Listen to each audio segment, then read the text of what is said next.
What's good, y'all? Demoralized here, and I'm back. Finally got a haircut. I kind of look fresh, can't lie. I don't know why I didn't get a haircut sooner. I've been lacking.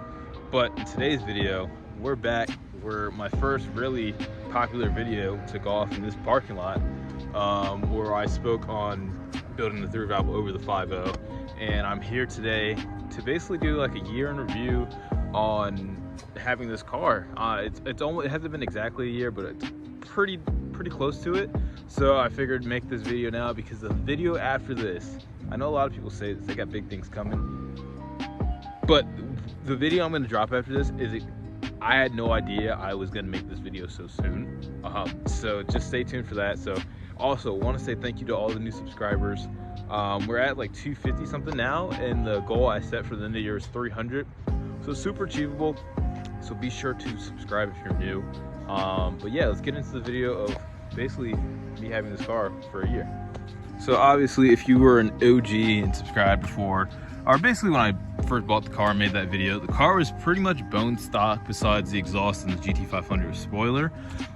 So let me go over the list of mods I have so far. So start at the front, I have Raxium. I don't know exactly what model those are, but they're Raxium headlights, Stang lights, switchback turn signals, Cervini Stalker hood with the air vents, American Muscle AMR replicas, 20 by 10s in the, or 20 by 8.5 I think in the front, and then 20 by 10s in the rear.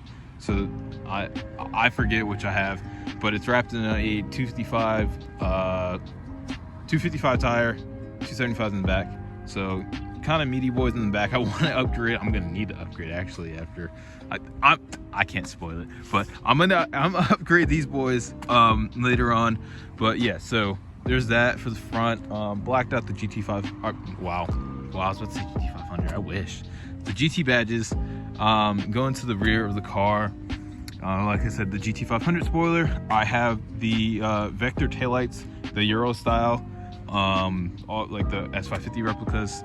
GT badge, Brandon Polar's rear diffuser, pipe bomb axle backs to the pace setters, off-road H-pipe to BBK shorty headers, and that's pretty much it. Tuned. I run 2 tunes, so I'm on a base tune from Lido, but before I was tuned by Brinspeed. I'm back on the Brinspeed tune because there's a little bit of an issue on the base tune I was on with Lido, and we couldn't get a proper login. So I put it back to the Brinspeed tune just for the time being, so the car is running fine. So still technically Brinspeed tune, but in the process of switching to Lido. So that's pretty much it for mods and what's going on here. So let me get into the actual experience of owning this car and if I still feel like it was worth the purchase. All right, it's getting a little dark. Sun is setting, so I'm trying to be quick with it. So I'm just gonna go over some quick dislikes and likes that I've had over the past year that, you know, maybe will be a turn on for some, turn off for others, as to, you know, if they want to consider getting a 3 valve as a project daily, you know, whatever, second car. So this past year has been an absolute blast and roller coaster with this car. It's brought me a lot of happiness, brought me a lot of, I'm not gonna say tears, because I haven't cried over this car. I hope I never cry over this car, but you know, so basically let's start off with some positives. Obviously, I love the body style of this car, the 05 through 09, just the S197s in general. Have always been my favorite body style. I grew up loving these cars, so I'm basically living a childhood dream even owning this thing. Sounds amazing. It's fully straight pipe now, so I mean, I guess the pipe bombs technically are a resonated muffler, so it could be a little bit louder. But other than that, it's fully straight piped. I mean, everything's pretty easy to install in these cars. The hardest thing was the headers, but other than that, like everything else, every bolt-on, you know, everything else is super straightforward. Some of the cons that I don't like, obviously, switch hands, but if you get these cars, do not get an automatic car. I will tell you that after owning this car for basically a year, I wish I got the manual option, because these things are so slow with the automatic transmission. I think if you look at baseline dyno runs, stock for stock, the manuals make 15 to 20 horsepower or more out the box.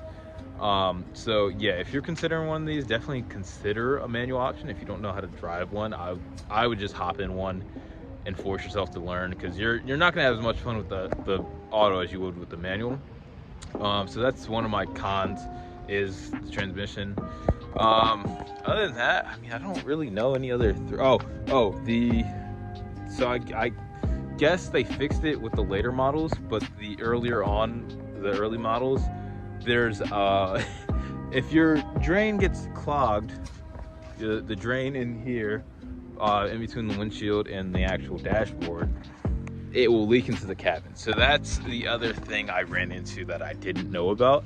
So if you are in an area that gets a lot of rain, I would consider either having the hole where it drains into welded, or just having a lot of rags handy, because that's what I've had it done. I thought I fixed the issue for a little bit. I cleaned out the area, but it got clogged back up, so it started leaking in. So I gotta figure a way to get that handled. Someone said to weld it, but I don't know if that actually really fixes it. I mean, welding can only solve so many issues in this world. So that's the other thing. So the transmission and the water leaking into the cabin. The other pros, I would say, is obviously the style of this car. There's such a wide aftermarket for the S197, especially the 05 to 09, because it's been out for so long. You know, you have so many options, from lights to hoods, exhaust setups, wheels, all that. I also forgot to mention I am lowered on SR Performance springs. I think I listed everything other than that, and JLT intake, but I mean, if you guys watch my tune video, you know I have the intake on there. But yeah, so these cars, super easy to mod, has such a wide variety of aftermarket, and I mean, they're really interchangeable with everything. The newer S197 parts basically bolt onto these cars. Like, all the suspension's interchangeable, I believe. The seats fit in here, the steering wheel, the center console. Basically, you can swap the whole interior 10 through 14 into these cars, and they'll fit pretty good. So that's the crazy part about that. And I mean, people put S550 spoilers on here. I'm not gonna lie, I plan on putting a GT350 spoiler on here. I started the video, recorded the whole process, shit didn't work out, so GT500 one stayed on here. This car, other than that, like, has been super solid to me. So if you are considering one, I would definitely try to pick one up for a fairly decent price. Wow, it got dark quick, so I'm gonna wrap this video up here. Basically, to sum it up, if you want an 05 10 3-valve, or just like the body style, even if you get a V6, I don't recommend getting a V6. Even if you do, you know, these cars have so much potential to you know, just do whatever you want. You want to make it a drift build, make it a drift build. You want a drag strip, track, whatever. These cars have so much potential. Owning this thing for a year, I've learned that. Owning it has taught me a lot.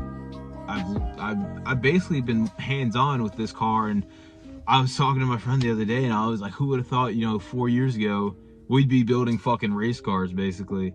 And it's a crazy process that I never thought I'd do, but you know, here I am. God damn, you can barely see my black ass. But anyways, who knew I'd be on this road?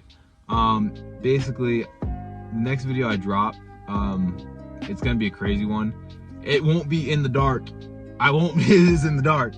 But yeah, so please, if you're new, subscribe. I promise you, I have something crazy planned that I didn't think I would be able to do so soon. So yeah, that's pretty much it for this year in review.